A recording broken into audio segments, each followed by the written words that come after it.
Саламатсыздар, урматтуу депутаттар, урматтуу Ашырбек Мойдонович.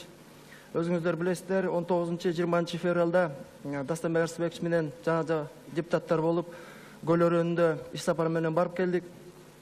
Ал жерден Ысык көл эли менен, Ысык көлдүн активи менен ал жер жакшылап чогулуш болуп, мүмкүнчүлүктөн пайдаланып, элдин атынан, ошо активдин атынан Дастанбек Арсыбековичке ыраазычылык билдирип коюуну атайын өтүнүшкөн. Абдан чоң жакшы кезигишүү болуп, ошол жерден көптөгөн маселелер айтылды. Ошол маселелердин чечилишине жардам берип, колдомуттан алышып, жоопторун берип коюңуздар суранат деп күчтөлө да. Мен ошолордун негизгилерине токтола кетсем, мына кечээ биз Жогорку Кеңештен дагы Ысык көлдүн, касиеттүү Ысык көлүбүздүн экологиясына абдан чоң көңүл буруп талаш тартыш болду. Мына ошол экология маселеси бүгүнкү күндө бышып жетилди деп эсептейбиз. Ал жерде канализация, тазалык, тартип маселелерин сакташ үчүн дагы экология милициясын түзүүгө мезгил келип кетет деп суранып атышат.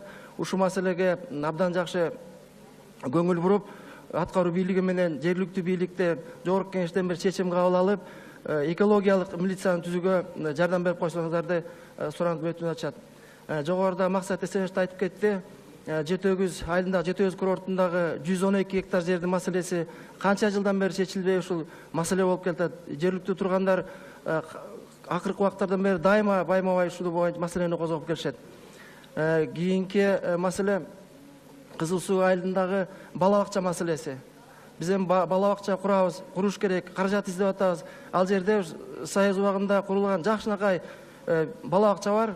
Ошо бала бакчаны соцфонд, архив мекемелерине берилип калып мурда.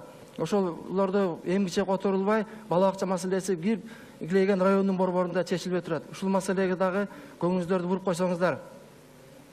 Урматтуу Ашырбек Мойдонович, ошондой эле мына көл элинин ошокто турган жетекчилердин көптөн көбүн суранычы бул трансформация маселеси.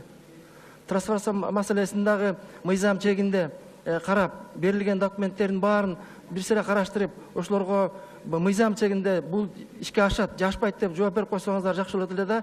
Алар баягы иш кагаздарын өткөрүп, аны кенден кийин жооп ала албай, мөөнөттөр өтүп кетип, кайрадан эле иш кагаздарын толтуруп, ушундай бир убаркейчиликке барып атабыз деп суранып атышат. Ушул маселелерди жакшылап бир карап, чечип берип койсоңуздар деп суранышты.